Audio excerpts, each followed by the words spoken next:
At the present time, it's a sort of watershed, I think. Women are apparently liberated in many ways, but in fact and in practice they're not. They're still discriminated against in many professional fields, and often in very pernicious ways. I think the time has come when women have got to find self-respect and a full identity of their own. While the first wave of feminism was largely concerned with the suffrage struggle for the vote, the second wave focused more on both public and private injustices. The new left was in the rise, and the voice was increasingly radical. The second wave of feminism began in the 1960s and was a reaction to women returning to the roles as housewives and mothers after the end of the Second World War. As the men returned from the defense forces, the women were fired from their positions and replaced by men, and they were expected to quietly resume their lives as loyal wives. However, after working and being independent of male dominance during the war, women didn't want to resume these roles. And this brought about the second wave of feminism. In this Feminist Archives video, let's understand the events that unfolded later and the impact of the movement on women and women's rights. The second wave was triggered by the publishing of Betty Friedan's book, The Feminine Mystique, which discussed a problem that has no name: the general unhappiness of American women in the 1960s and 70s. Friedan highlighted the fault of the advertising industry and education system in restricting women to the household and menial tasks that result in loss of identity and individuality. This touched the women all over America, drawing thousands of white middle-class women into the feminist cause. Adding to this, in 1960, the Food and Drug Administration approved an oral contraceptive pill that helped women develop careers instead of being forced into family life. The Kennedy administration also set up a presidential commission on the status of women, which was chaired by the former First Lady Eleanor Roosevelt. Paid maternity leave, access to education and good childcare were also recommended. Women were more involved in protests and advocated for equality by creating local, state and federal feminist organizations. Legislatures like the Equal Pay Act of 1963 and Title VII of the Civil Rights Act of 1964 also helped a great deal for the equality of the sexes. One of the major landmarks during the movement was the formation of the National Organization for Women in 1966, with Friedan named the first president. NOW demanded the removal of all barriers to equal and economic advancement.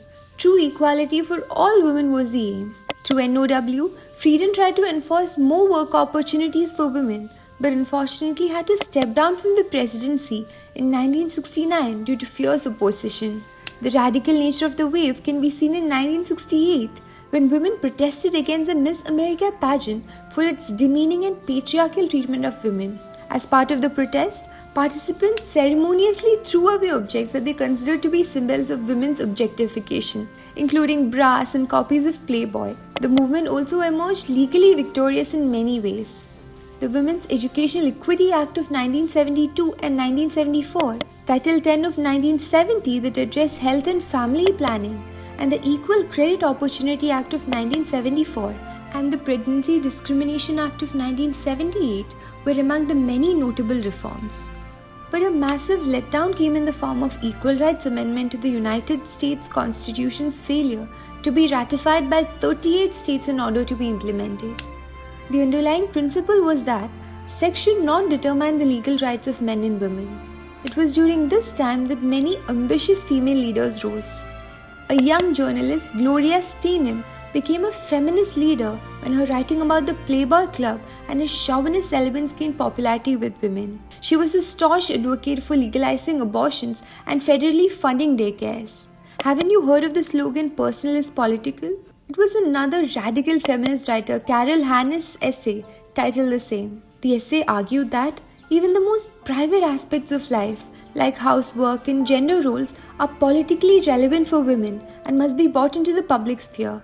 The slogan is used even today in women's protests. The second wave also saw creation of several types of feminism, like radical feminism, socialist feminism, and ecofeminism. Coming to India, the feminist movement was significantly different. India's movement for gender equality was closely connected with the nationalist struggle for freedom. The 19th century saw male reformers advocating for the protection of women's rights and fighting for legal safeguards against social evils such as child marriage and sati. The 20th century then saw the growth of women's groups for empowering women in pre-independent India, such as the All India Women's Conference and the National Federation for Indian Women.